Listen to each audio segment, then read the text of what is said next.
નમસ્કાર દર્શક મિત્રો, બ્રેકિંગ ન્યૂઝ ભાવનગરથી આવી રહ્યા છે। ભાવનગર શહેરના સરદારનગર સિંધુનગર વિસ્તારમાં મકાનમાં ખુલ્લેઆમ ચાલતા દારૂના અડ્ડા પર જનતા રેડ કરવામાં આવી હતી। પ્રાપ્ત વિગત મુજબ ભાવનગરના ગાંધીના ગુજરાતમાં દારૂની રેલમછેલ। ગુજરાતમાં દારૂબંધી હોવા છતાં બુટલેગરો બેફામ બન્યા છે। હજુ થોડા સમય પહેલા બુટલેગરને પકડવા જતા સ્ટેટ મોનિટરિંગ સેલના જાબાજ પીએસઆઈ પઠાણ શહીદ થયા છે, તેમ છતાં બુટલેગરો સુધરવાનું નામ લેતા નથી।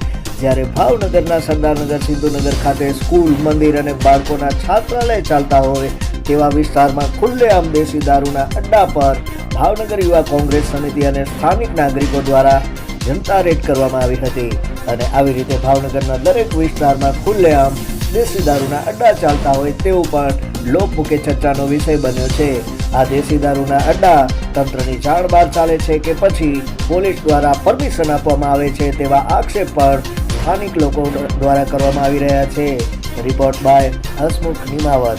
જોતા રહો મિસ્ટર ગુજરાત ન્યૂઝ, સત્યની સાથે સ્પષ્ટ વાત। ધન્યવાદ।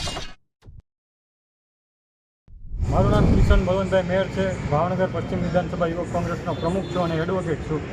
હાલમાં જ તે ભાવનગર શહેરમાં સરદારનગર વિસ્તારમાં સિંધુનગરમાં દેશી દારૂનું ખુલ્લેઆમ વેચાણ થઈ રહ્યું હતું, ત્યારે કોંગ્રેસના યુવાનો દ્વારા ત્યાં જનતા રેડ કરવામાં આવી છે। જ્યારે રાજ્યના ગૃહમંત્રી સલામતના દાવા કરતા હોય ત્યારે સામે જ તે મહિલા હોસ્ટેલ હોય અને એક્ઝેક્ટ એની બાજુમાં દેશી દારૂ વેચાતો હોય ત્યારે સલામતના દાવા કેટલા સફળ થયા છે તે જોવાનું રહ્યું। જયદેવસિંહ બી ગોહિલ, ભાવનગર શહેર કોંગ્રેસ પ્રવક્તા। અત્યારે સરદારનગરની અંદર બ્રહ્મકુમારી ની બાજુની અંદર ખુલ્લેઆમ દેશી દારૂનું વેચાણ ચાલી રહ્યું હતું। છેલ્લા ઘણા સમયથી હું જોતો હતો કે અહીંયા દેશી દારૂનું વેચાણ ચાલુ છે।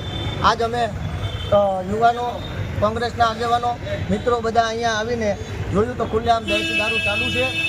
જાણે એવું લાગી રહ્યું હોય કે પોલીસે આંખ આડા કાન કરી રહી હોય અને પોતપોતાની રીતે ધંધો ચલાવવા દેતી હોય એવું લાગી રહ્યું છે। ઘણા સમયથી અહીંયા રોડ ઉપર બધે સર્કલે થાંભલે ચોકે ચોકે જે ટ્રાફિક ડ્રાઈવ છે એ રીતનું કોઈ દિવસ દારૂ ડ્રાઈવ મેં નથી જોયો। ટ્રાફિક ડ્રાઈવ જોયો છે પણ દારૂ ડ્રાઈવ કોઈ દી નથી જોયો। જો દારૂ ડ્રાઈવ જોવે તો જેટલા ટ્રાફિકના રૂલ્સ તોડે છે ને એની કરતાં 10 ગણા દારૂવાળા પોતાના રૂલ્સ તોડે છે। એટલે કે રૂલ્સ દારૂ વિશે છે જ નહીં, અહીંયા દારૂનું પ્રતિબંધ છે। છતાં જો દારૂ ખુલ્લેઆમ આવી રીતે વેચાતો હોય તો જાણી લો કે ભાવનગરની અંદર ખાલી એક જ વિસ્તારની અંદર એટલા 4 વિસ્તારમાં દારૂ વેચાય છે। તો આજુબાજુના વિસ્તારમાં કેટલી જગ્યાએ દારૂ વેચાતો હોય, જાણે તંત્રને પોતાને ખબર હોય તેમ છતાં પણ નાના વ્યક્તિને હેરાન કરવામાં આવે છે, જ્યારે અહીંયા કોઈને હેરાનગતિ રહેતી નથી। અત્યારે અહીંયા રેડ દરમિયાન કોઈ જાતનો દારૂ પકડવામાં આવ્યો છે કે શું છે? અમે આવ્યા તેનો વિડીયો છે, એની અંદર મીડિયાવાળા સાથે હતા। મીડિયાવાળાએ લીધો ત્યારે બધો દારૂ બધી વસ્તુ અંદર હતી। પછી જ્યારે પોલીસને અમે ઇન્ફોર્મ કરી, પોલીસવાળા આવી ગયા તો પોલીસવાળાની અમે આવ્યા ત્યારે અંદર કોઈ વસ્તુ હતી નહીં। જે કંઈ થોડુંક નાનો એવો જથ્થો મળી આવ્યો છે, બાકી તો ઓછું હતું, બાકી બધું એને લઈ લીધું। આ કોણ ચલાવતું હતું? હવે એની તો નામ નહીં ખબર, તો તપાસનો વિષય છે, એ પોલીસવાળાને ખબર હોય કે કોણ ચલાવી રહ્યું। છેલ્લા કેટલા ટાઈમથી હાલતું એવું તમને લાગે છે? છેલ્લા ઘણા વર્ષોથી હાલતું હોય એવું લાગે છે, કારણ કે ઘણા સમયથી તો હું પોતે જોતો હતો કે અહીંયા ભીડ શેની જામે છે, મને ખ્યાલ નહોતો કે અહીંયા ભીડ શેની। પછી ખ્યાલ આવવામાં આવ્યો કે ભાઈ અહીંયા તો દારૂ ખુલ્લેઆમ વેચાઈ રહ્યો છે। જો પબ્લિકને ખબર પડતી હોય તો અધિકારીઓને ખ્યાલ